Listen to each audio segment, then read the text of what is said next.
Hello everyone and welcome back to Military in Painful Details, where we analyze everything military related in excruciating and boring details.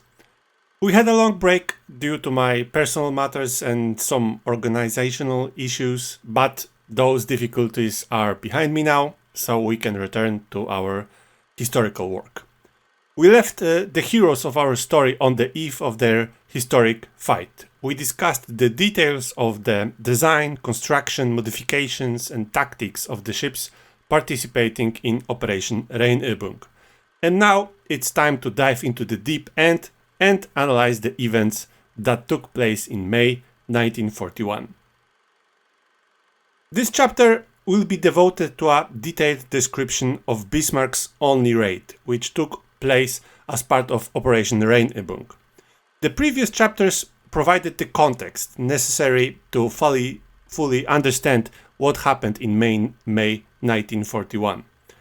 Two navies once again faced each other, the Kriegsmarine embarking on a path of reconstruction but with conflicting strategic concepts hampering its progress, and the Royal Navy with set goals but with limited resources and at the same time growing number of commitments.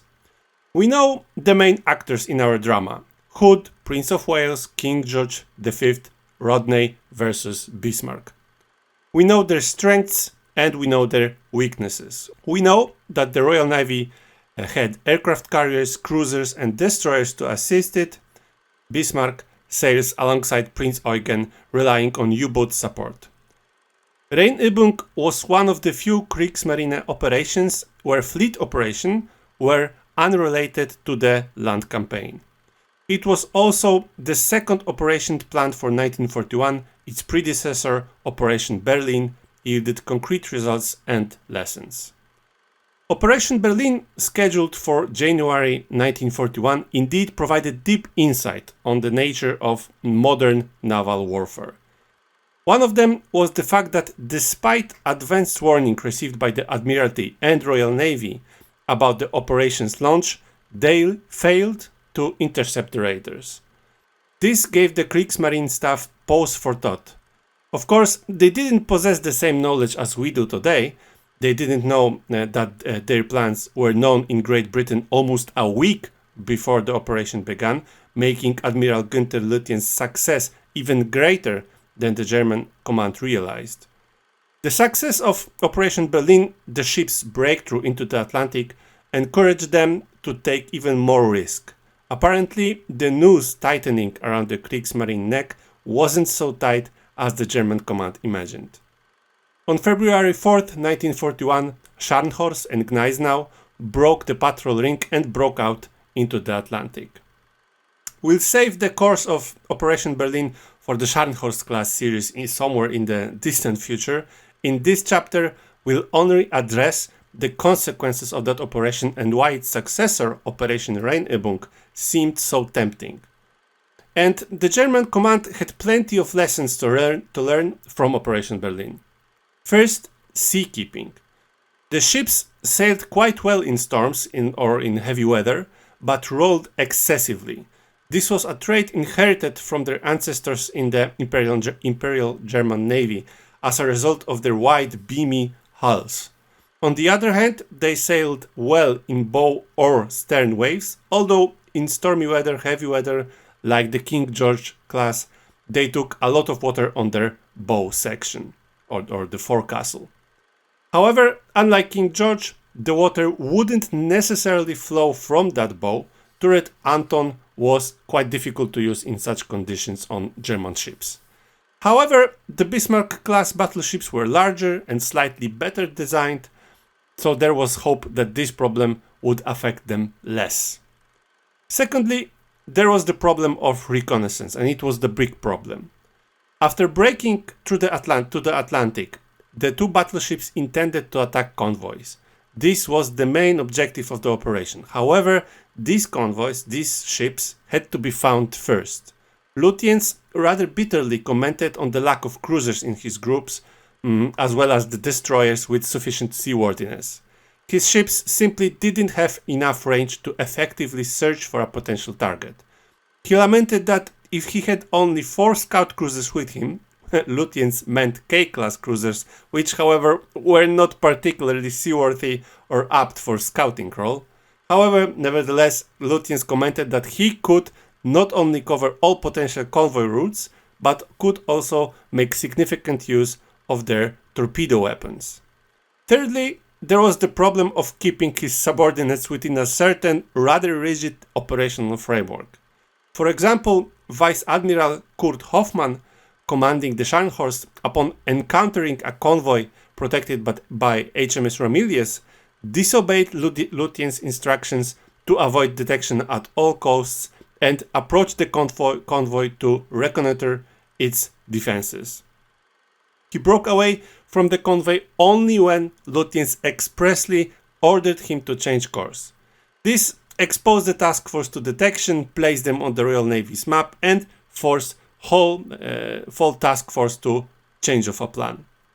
When, despite everything, after several days, they managed to remain undetected and regained hope for further covert operations, one of the reconnaissance aircraft pilots attacked the stubborn ship, which refused to be directed towards Lutyen's forces. The captain of the attacked ship sent distress signals and reported being attacked by an aircraft, which once again ripped the invisibility cloak from the German battleships. Aircraft also posed a problem. They were too fragile and unfortunately suffered damage when attempting to land on water, which limited the ability to search for potential victims. Finally, Scharnhorst and Gneisenau, operating in distant waters, unfortunately quickly lost combat efficiency. After the conclusion of Operation Berlin, Gneisenau's boilers and piping had to undergo through maintenance work a minimum of 10 weeks. Scharnhorst suffered similar damage, although to a lesser extent. Her stay for repairs was set for only 4 weeks. This meant that these ships would be unavailable for the next operation, the Rheinübung. Operation Berlin ended after approximately 60 days. The German command planned to send the cruiser Admiral Hipper and the pocket battleship Admiral Scheer back to their bases. Consequently, Gneisenau and Scharnhorst were directed to create a suitable noise or chaos around themselves to draw attention away from the returning ships.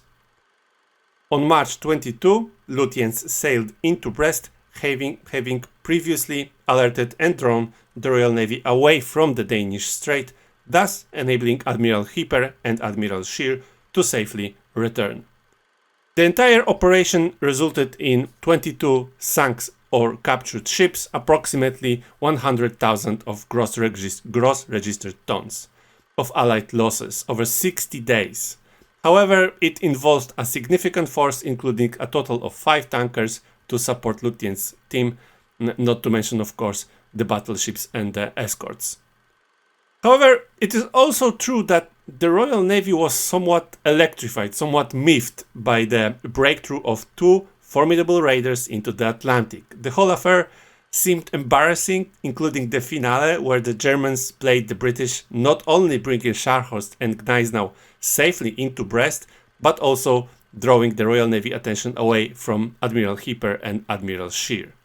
Although losses were modest, no convoys were attacked, no warships sank, and no major propaganda success was achieved, it seemed that a cruiser war with Great Britain was indeed possible.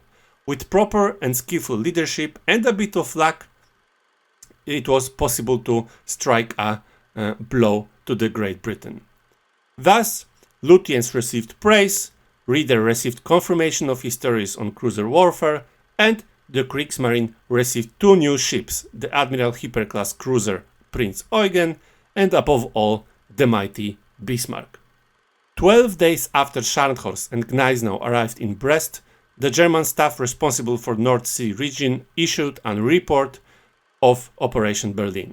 The document was moderately cautious in its assessment of success, but the command saw the potential for greater achievements in the future. At the heart of Operation Rheinübung was Grand Admiral Erich Reeder's conviction that the Kriegsmarine needed a major success to gain Führer's favor. Reeder was terrified of a scenario in which operations against Great Britain were curtailed or cancelled altogether, and resources and forces redirected to yet another land campaign, as indeed happened later on. In such a scenario, the Kriegsmarine would be increasingly relegated to the background, diverted from resources and opportunities for expansion. Reeder needed success for his fleet. He believed, as did his staff, that while the Royal Navy was still overwhelmingly strong, its forces were stretched to their limits. Since Scharnhorst and Gneisenau had broken through, another, stronger force had a similar chance. And then Bismarck and Prince Eugen, later reinforced by Gneisenau and Hipper, would be able to attack Britain's vulnerable convoy routes and demonstrate that their actions could influence the outcome of the war, thus securing Führer's favor and with it money and materials for expansion. Because this time success was essential, certain restrictions on engaging the enemy were relaxed. Bismarck could engage one of the enemy capital ships provided it was tactically justified. Bismarck would engage a heavy screening ship, while the other raider, in this case Prince Eugen, would attack the exposed convoy. In other words, Bismarck was permitted to engage equal forces, but only if it served the higher purpose of catching the convoy unguarded. She was also not to engage fully, to strive for a decisive outcome at all costs, but rather only to tie down the enemy escort long enough for Prince Eugen to inflict heavy losses on the convoy. Attempts were made to address the reconnaissance problem. Scharnhorst and Gneisenau were having significant difficulty locating the convoys. Their search range was narrow, their fuel cost high, and information from general staff and intelligence unreliable. Thus, a focus was placed on more efficient cooperation between the U-boats, the surface ships, and in the case of Operation Berlin, Lutyens tried to guide the U-boats to the convoy. In the case of Rhine exercises or Operation Rheinübung, it was to be the other way around. The U-boats would serve the battleships. The goal was to attack convoys, but also slow-moving individual ships. This time, they were to be sunk without mercy. If the opportunity arose, they were to be captured as prizes. The Third Reich suffered from a shortage of suitable transport ships, so such prizes were very, very welcome. Unfortunately, this meant that the ships had to take on a suitable prize crews, and this posed a problem as nothing of the kind was prepared in advance. After some time, however, a suitable detachment of infantry was organized and the prize crew embarked on the Bismarck. Unfortunately, along the way, the command's ambitious plans encountered various obstacles, the main one being the lack of available warships. Originally, Operation Rheinübung assumed a planned and coordinated raid by multiple ships.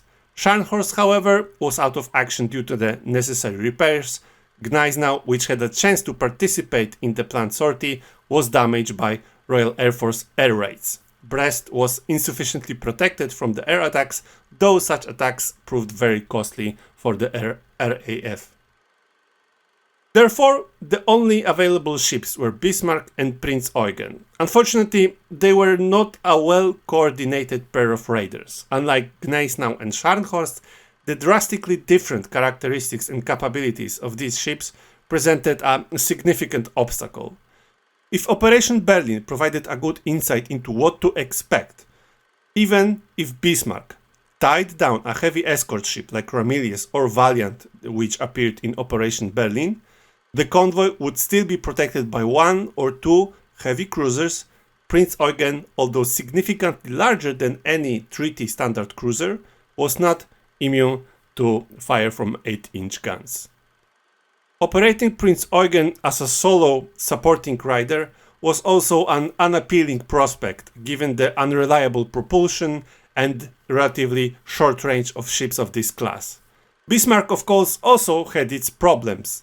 Admiral Günther Lutyens had to rely on the incompetence of the Royal Navy commanders. Upon seeing Bismarck, they would drop everything, they will see only red mist and attack with their entire escort, and then Prince Eugen would sneak into the henhouse behind the whole commotion regarding the Bismarck.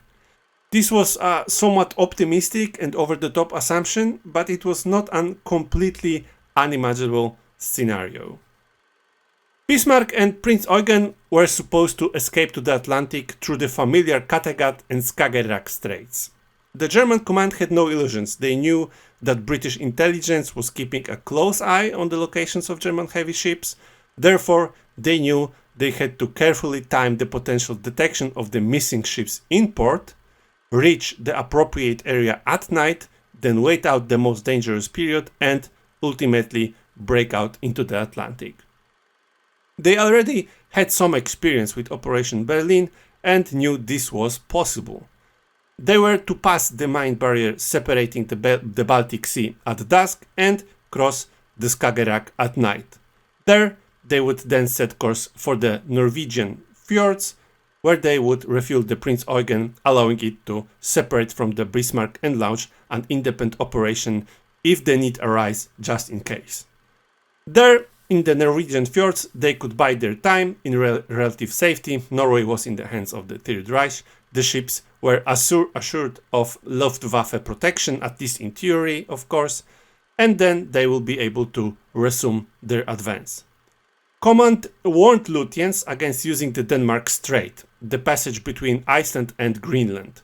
The strait was narrow, the risk of detection was very high, and a potential home fleet force would be well positioned to cut off the German force. Lutyens was advised to use the southern passage. The risk of ice formation was lower, fuel savings were greater, and the possibilities for maneuver and evasion from possible detection were also greater. The risk, of course, lay in the greater presence of enemy ships and aircraft in the area. The operation was originally scheduled to begin on April 28th. Unfortunately, Prince Eugen detonated a magnetic mine while on trials, and although the damage was modest, the ship needed to be checked and the repairs needed to be made. This suited Lutyens' interest. He was not convinced by the Bismarck and Prince Eugen partnership for the pure purpose of this operation. He wanted to wait at least for Scharnhorst to complete its repairs. Gneisenau, as mentioned, has been damaged by the RAF. Or even he could wait for Tirpitz if it was possible. A Bismarck, Tirpitz and Scharnhorst combination would indeed pose a significant threat, perhaps requiring a more drastic action by the Royal Navy, primarily to weaken its forces in the Mediterranean. Reeder, however, had no intention of waiting. The situation was difficult, the moment for strike was relatively favorable, and the Kriegsmarine's need for a strategic success was urgent. Operation Rheinübung was only postponed until May 15th. However, minor damage to Bismarck caused another delay. Ultimately, Bismarck departed Gdynia, then Gotenhafen, at noon on May 18th. Meanwhile, on the other side of the channel, the atmosphere was rather sour. It's undeniable that the Royal Navy was certainly stretched beyond its limits, but even so, the breakout of two capital ships into the Atlantic under the noses of the mighty Royal Navy, despite prior warning, created a rather gloomy atmosphere. Fortunately, the disastrous mishap didn't end as badly as it could have. The loss of 22 ships and 100,000 GRT wasn't particularly noticeable. The U-boats in their meager numbers at that time had done twice as much damage during that period. It seemed that assigning heavy ships to escort duties effectively deterred German raiders. There were, however, many problems. One of them, a truly pressing problem for the Royal Navy, even before the World War II and World War I, was the lack of sufficient numbers of cruisers. These ships were needed not only for convoy escort, to escort heavy ships and aircraft carriers, but also for reconnaissance, for scouting.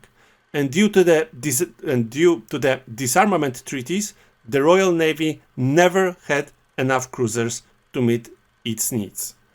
The breakout of Scharnhorst and Gneisenau, and even more so the return of Admiral Hipper and Admiral Scheer, the latter two ships weren't even detected, made the Admiralty realize how vulnerable their detection system was and how large the ice in their net were.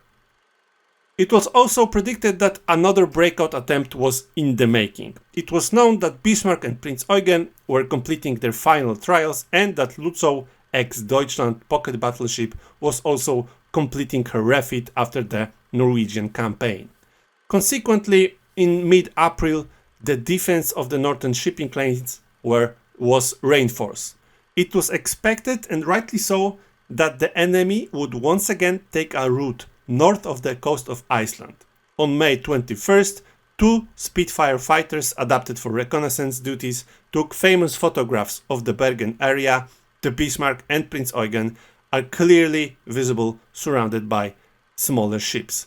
On May 22nd, Captain Feincourt, piloting an obsolete Maryland bomber, found out that the Bismarck and the other ships were no longer in the fjord, triggering an alarm in the Royal Navy headquarters. The Royal Navy disposition was as follows. HMS Suffolk guarded the Danish Strait. HMS Norfolk was dispatched to assist her. Suffolk was slowly running out of fuel and needed a temporary change to restock. By May 23rd, Suffolk managed to replenish its supplies and returned to the patrol line in time. Southeast of Iceland, between Iceland and the Faroe Islands, stretched a patrol line composed of HMS Arethusa, HMS Manchester and HMS Birmingham. South of Iceland, Commander-in-Chief of the Home Fleet, Admiral John Tovey, positioned HMS Hood. On May 19th, the day after Bismarck departed Gotenhafen, Gdynia, Captain John Catterall Leach sailed on HMS Prince of Wales to join HMS Hood. This group was commanded by Vice Admiral Lancelot Ernest Holland, aboard the pride of the Royal Navy, of course the battlecruiser Hood. Holland is positioning himself to respond to contact, if necessary, in both cruiser guarded lanes, north or south. The aircraft carrier HMS Victorious was cruising on trials near Scapa Flow, assisted by the battleship HMS King George V and the battlecruiser HMS Repulse. This task force is to secure the lane south of the Faroe Islands, commanded by Tovey himself. West of the Scottish coast, HMS Rodney, commanded by Admiral Frederick Dalrymple Hamilton, is slowly heading towards the United States for her long-delayed refit.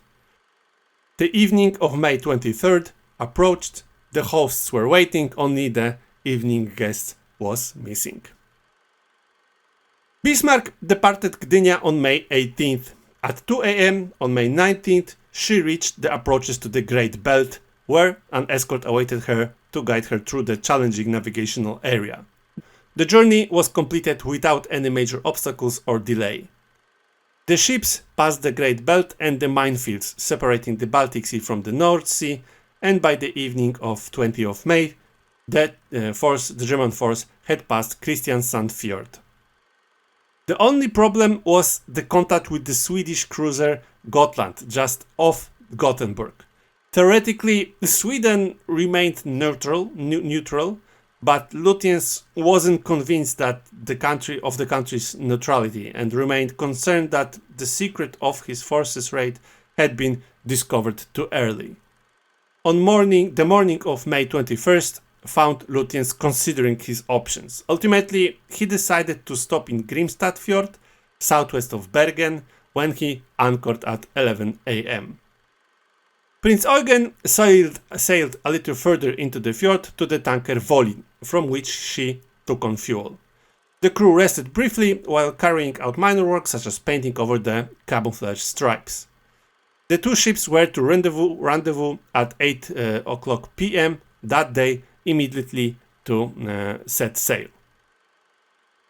As the sun was setting, the German force headed north at high speed and near Trondheim sent off the escort ships. Reassuring reports were coming from the headquarters. Both the unfortunate rendezvous with Gotland and the reports from Allied agents seemed to have received no appropriate response from the Royal Navy. There was no increased radio activity, although the Luftwaffe failed to provide adequate photographs of the Scapa Flow anchorage. But the signals seemed to indicate that although the Royal Navy suspected something was afoot, it was searching in the wrong place. Thus, at noon on May 22nd, Lutyens set course for the Denmark Strait. Toward evening, headquarters reassured the German admiral once again that the air reconnaissance over Scapa Flow had detected the presence of the heavy ships in the harbor, which eased Lutyens' worries. The weather in Denmark Strait seemed to perfectly suit Lutyens' plans. Visibility was very limited, around 300 to 400 meters. At noon on May 23rd, Bismarck and Prince Eugen slowly approached the narrowest passage in the strait, which they reached around 7 p.m. The strait was partially blocked by ice, complicating navigation and causing minor damage to Prince Eugen. The fog lifted slightly, increasing visibility to around 500 meters. At 7:22 p.m., Bismarck sounded the alarm. Crew spotted a mysterious ship sighted only briefly, quickly vanishing into the fog.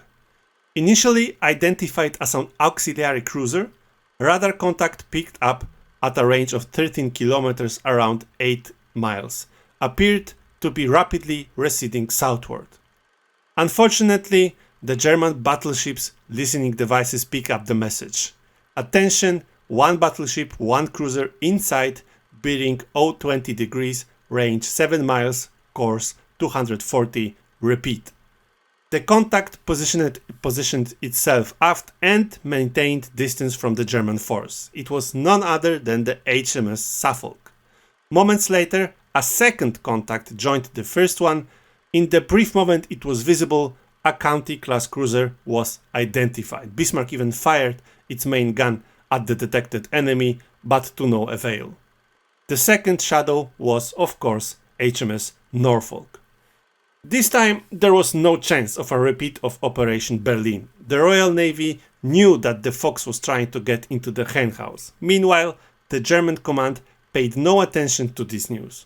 Although one of the signals confirming the messages from the British cruisers was intercepted on Prince Eugen and was identified as belonging to HMS King George V, the ships were believed to be still in Scapa Flow. Given the current weather conditions, the German force could have easily escaped any potential hunters. Lutyens rearranged his ships. Prince Eugen, which had operational radar, was placed in the lead, while Bismarck, suffering from temporarily disabling his radar while he shot at HMS Norfolk, was moved to the rear and was intended to act as an effective deterrent to the British cruiser. Lutyens also attempted to catch Suffolk and Norfolk red-handed by executing a sharp turn and approaching their predicted location. However, British cruisers had the advantage of Type 284 radar on their side and took evasive action accordingly. The cruisers now played the role of a bloodhound.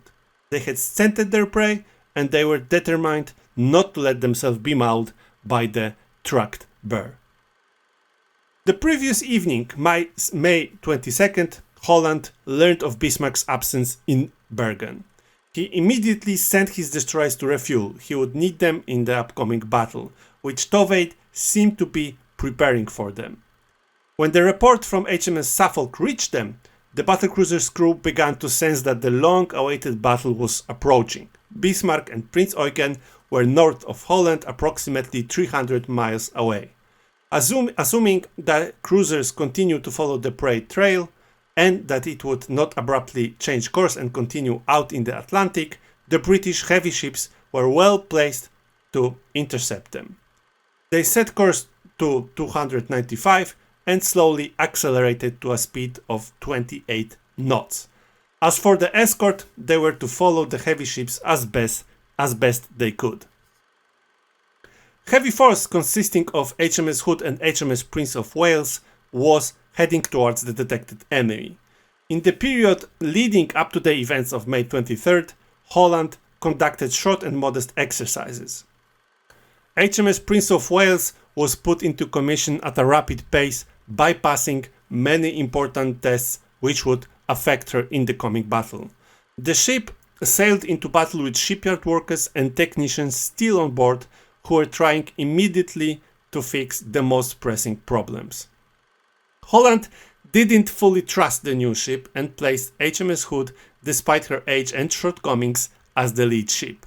Unfortunately, probably he shouldn't have done so.